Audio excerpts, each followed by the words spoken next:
মুচিপাড়ায় আক্রান্ত বিজেপি কর্মীকে লোহার রড দিয়ে পিটিয়ে মাথা ফাটিয়ে দেওয়ার অভিযোগ। আক্রান্ত কর্মীর নাম বিপ্লব নাগ। অভিযোগের টের স্থানীয় তৃণমূল আশ্রিত দুষ্কৃতীদের বিরুদ্ধে। জানা গেছে বুধবার রাতে বিপ্লববাবু কয়েকজন পরিচিতের সঙ্গে এলাকায় দাঁড়িয়ে কথা বলছিলেন।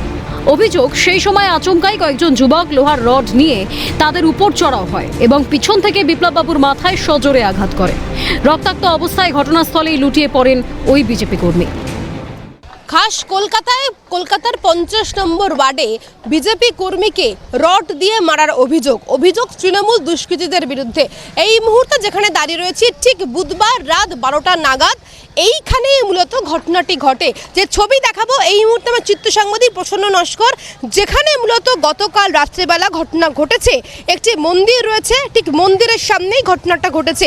ইতিমধ্যেই মুচিপাড়া থানার পুলিশের পক্ষ থেকে এই জায়গাটাকে কর্ডন করে রাখা হয়েছে এবং চক দিয়ে চিহ্নিত করা হয়েছে।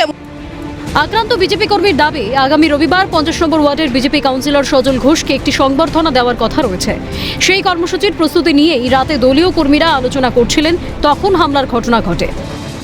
এটা পুরো পরিকল্পিত কেন বলছি, এই বাপন যে এই দীপন সাহা, বাপন নামে যে আছে, এর ভাই অমিলেন্দু সাহা, এরা সবাই পার্শ্ববর্তী ওয়ার্ড বিশ্বরূপ দে 48-এর কাউন্সিলর, যিনি উনারই আশ্রিত গুন্ডা বলতে পারেন।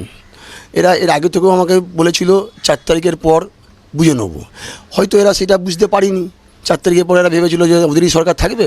আমাদের সদ্য কাউন্সিলর 50 নম্বর ওয়ার্ডের সজল ঘোষ, উনি এখন বর্তমান এমএলএ বড়নগরের। তো সেই সম্বর্ধনা দেওয়ার জন্য আমি পুরো পাড়া প্রতিবেশী মিলে, আমার পরিবারও ছিল, আমার পাড়া প্রতিবেশীরা, আমার সবাই ছিলাম, সেটা নিয়ে একটা আলোচনা করছিলাম যে সেই সামনের রবিবার যে আসছে রবিবার, সেই রোববারে ওনাকে একটা কীভাবে সম্বর্ধনা দেওয়া, সেই নিয়ে একটা আলোচনা চলছিল।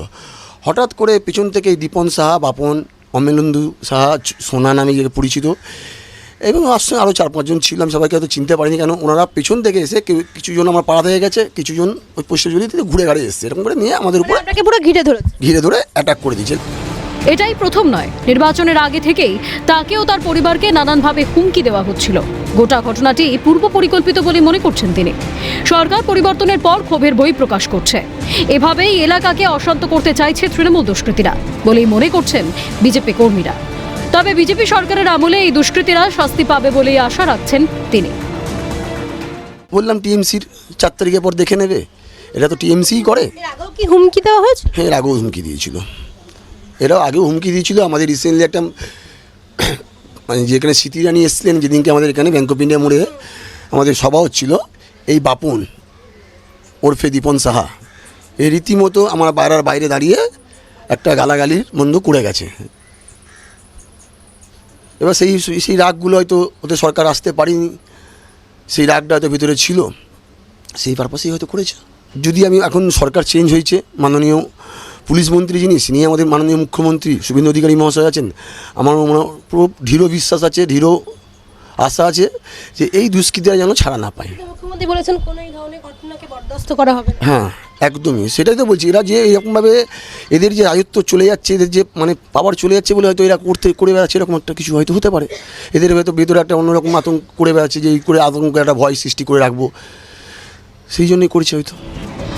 ইতিমধ্যেই ঘটনায় কে বা কারা জড়িত তা নিয়ে তদন্ত শুরু করেছে মুচিপাড়া থানার পুলিশ। কোথায় কোথায় সিসি ক্যামেরা রয়েছে সেই সমস্ত কিছু সংগ্রহ করা হবে মুচিপাড়া থানার পক্ষ থেকে। ইতিমধ্যেই বিজেপির পক্ষ থেকে যাদের নামে অভিযোগ করা হয়েছে, তাদের নামে অভিযোগের ভিত্তিতে তদন্ত চালিয়ে নিয়ে যাচ্ছে মুচিপাড়া থানার পুলিশ আধিকারিকরা। ক্যামেরার প্রসন্ন সাথে দীপাঞ্জনা সাউ, ক্যালকাটা নিউজ, কলকাতা।